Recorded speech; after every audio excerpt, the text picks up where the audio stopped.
sound. Give a good clap. Amphiya. You're coming from where? Oh, it's a more good. India is not.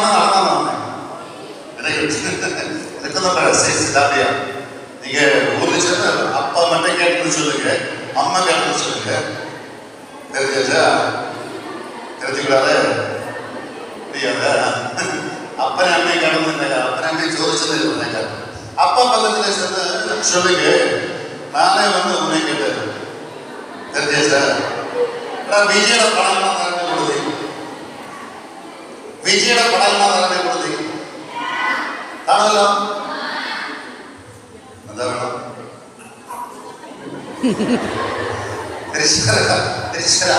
പ്രിയപ്പെട്ട സുഹൃത്തുക്കളെ,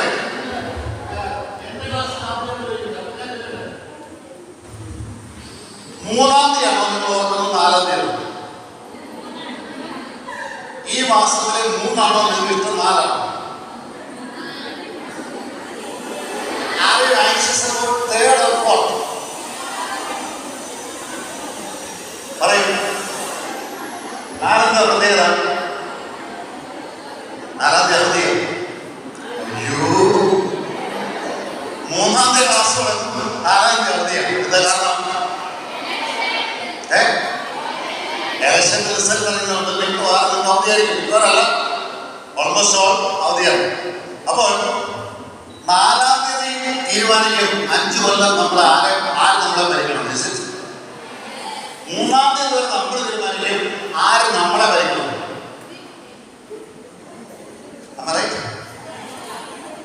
നമ്മുടെ vote എണ്ണി കഴിയുമ്പോൾ അമ്മമാര് തീരുമാനിക്കും എങ്ങനെ ഭരിക്കണം. ശരിയല്ലേ? ആര് ഭരിക്കണം 3 തീരുമാനിക്കും, അത് കഴിഞ്ഞ് അവിടെ തീരുമാനിക്കും എങ്ങനെ ഭരിക്കണം. അങ്ങനെ ഞാൻ ചോദിച്ചോട്ടെ, ഒരു simple question. Who is India? Who is India? ആരാണ്? ആരെ? ജനങ്ങളാണ്. അവയെ പറഞ്ഞു ഞങ്ങളൊക്കെ പറയുന്നത് ഞങ്ങളെ ഞങ്ങളെങ്ങനെ നമ്മൾ. ആരാണ് ഇന്ത്യ? നമ്മൾ. വെച്ച് കൈ വെച്ചേ. I am India. We are India. അങ്ങനെ ഒരു ചോദ്യം ചോദിച്ചോട്ടെ. നിങ്ങളുടെ വിജയം ഇന്ത്യയുടെ വിജയമാണോ? നിങ്ങളുടെ പരാജയം? വിരാട് കോഹ്ലി ജയിച്ചത് ആര് ജയിച്ചെന്ന് പറയണം? സച്ചിൻ ജയിച്ചതോ? ചെസ്സിൽ ഗ്രാൻഡ് മാസ്റ്റർ ജയിച്ചത് ആര് ജയിച്ചെന്ന് പറയണേ? ഇന്ത്യ. സൈന നെഹ്വാൾ കളിച്ചാൽ ഇന്ത്യ ജയിച്ചു. സാജി കളിച്ച് ജയിച്ചാൽ ആബിയ ജയിച്ചാലോ? ആബിയ ജയിച്ചു. അതല്ല പറഞ്ഞത്. So you have to change. നിങ്ങൾ ഓരോരുത്തരും ജയിക്കുമ്പോൾ ഇന്ത്യ ജയിച്ചു എന്ന് പറയുന്ന ഒരു തലത്തിലേക്ക് നിങ്ങൾക്ക് ഉയരാൻ സാധിച്ചെങ്കിൽ അന്ന് ഈ മുടി നീട്ടി വളർന്ന സാർ പറയും I am happy. Neeraj Chopra ആരാ? സൂപ്പറാ കാണാൻ അല്ലേ? സൂപ്പറാ കാണാൻ നീരജ് ചോപ്ര. മുടിയൊക്കെ ഇങ്ങനെ വെട്ടിയിട്ട് ഒരു തലയിൽ കെട്ടോ കെട്ടി ഇങ്ങനെ കമ്പെടുത്ത് ഒറ്റ ഓട്ടോ ജാവലിക്കോ സൂപ്പറാ അല്ലേ? ഓക്കെ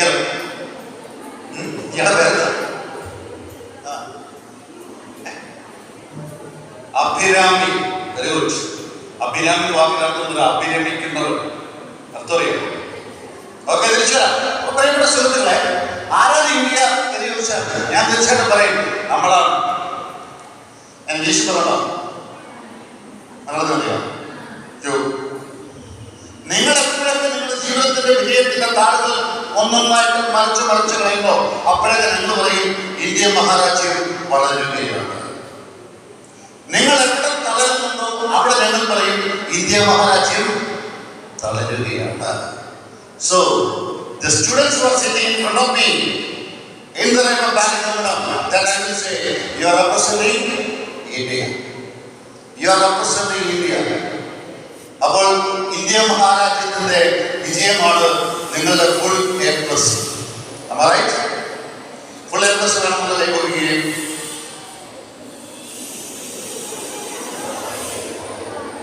ഓക്കെ, തൽക്കാലത്തെ ഫുള്ള് കിട്ടുന്നതാണെന്നത് ആരുമില്ല എൻ്റെ കൂടെ പഠിക്കാൻ. ഫുള്ള് ബി കിട്ടുന്നത് ആരുമില്ലേ? ബേക്കിലായിട്ട് കൊണ്ട് കാര്യമില്ലല്ലോ. അപ്പോഴ് ഞാനൊരു രഹസ്യം പറയാം, അവിടെ പറയാതിരിക്കാമോ? വിജയിക്കണമെന്നുണ്ടെങ്കിൽ തുടക്കത്തിൽ നന്നായിട്ട് ഓടണം. തുടക്കത്തിൽ നന്നായിട്ട് ഓടിയാൽ ഒടുക്കത്തിൽ ആദ്യം ചെല്ലാൻ പോകും. ഞാൻ 8ാമത്തെ ലാക്കണമെന്ന് എഴുതുന്നത് കാരണം നിങ്ങൾ പലരും നടന്നു വരുന്നുണ്ട്. ഈ പ്രശ്നം എനിക്കറിയാം. അപ്പൊ ഞാൻ അടുത്തൊരു നാളോട് പറയാണ്, ഈ കൊച്ചുങ്ങളൊക്കെ മിക്കവാറും 2 മണിക്കൂറിന്റെ ഉപരി സഹിക്കേണ്ട കൊച്ചുങ്ങളാണ്. ഈ കുട്ടികളൊക്കെ മിക്കവാറും 2 മണിക്കൂറിന്റെ മുമ്പ് ഇരിക്കേണ്ട കുഞ്ഞുങ്ങൾ നടന്നു വന്നത്. അപ്പൊ ഞാൻ കൊച്ചുങ്ങളൊക്കെ പറയട്ടെ, പ്രിയപ്പെട്ട സുഹൃത്തുക്കളെ, നിങ്ങൾ പരിശ്രമിക്കുകയും എന്തിനെ കരത്തിലാക്കിയിടാം. പരിശ്രമിക്കുകയും എന്ത്. ഞാൻ എൻ്റെ കുട്ടികളോട് പറഞ്ഞു, ഞാൻ അധ്യാപകരെ പഠിപ്പിക്കാൻ അധ്യാപകർ ഫ്രം 698 മുതൽ പഠിപ്പിക്കുന്ന അധ്യാപകർ. അപ്പം ഞാൻ അധ്യാപകരോടൊക്കെ പറയാറുണ്ട്, if it is written in English or Malayalam or അതൊക്കെ മേലെ തമിഴ് എഴുതിയാലോ ഹിന്ദി എഴുതിയാലോ എഴുതിയേക്കുന്നത് ഭാഷയിലാണെങ്കിൽ ഞങ്ങൾ പഠിപ്പിച്ചു തന്നിരിക്കും. You can be very sure your teachers will teach. If it is written in English or Malayalam, they will teach. ഹിന്ദിയിലായാലും അവർ പഠിപ്പിച്ചിരിക്കും. പഠിപ്പിക്കാത്തത് കൊണ്ട് നിങ്ങൾ തോൽക്കൂല. പിന്നെ കാര്യങ്ങളൊക്കെ അറിയാം. പഠിക്കാത്തത് കൊണ്ട് നമ്മൾ നോക്കാൻ സാധ്യതയുള്ളൂ, പഠിപ്പിക്കാത്തത് നോക്കൂല. കാരണം ചരിത്രത്തിന്റെ പാരമ്പര്യം ഒരുപാടുള്ള സ്കൂളാണ്. ഒരുപാട് വർഷങ്ങൾ തുടങ്ങി